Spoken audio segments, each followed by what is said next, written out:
This is the LED bulb I use in my kitchen, and as you can see, it is failing.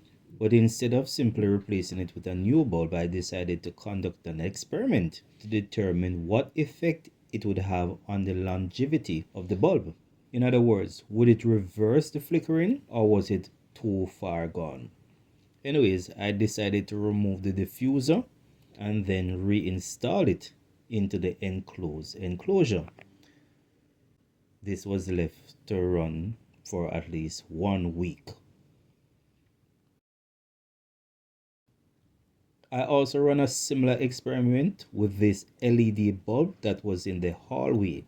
But instead of removing the diffuser completely, I decided to drill holes in the diffuser in an attempt to reduce the effect of heat being trapped and also to determine if I could reverse the flickering and extend the life of the bulb, despite the fact that it was showing clear signs of failure.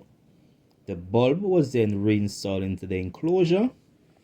Well, the bulb in the kitchen initially stopped flickering, but the problem quickly returned within less than a week, and so I had to get rid of that bulb. It was of no use anymore.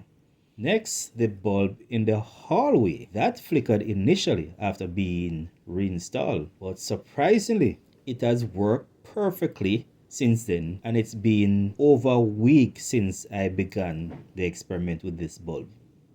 It's still early, but the results seem to suggest that creating vent holes in the diffuser might extend the life of the bulb. However, please note that there is one big drawback that I observe with both bulbs involved in the diffuser.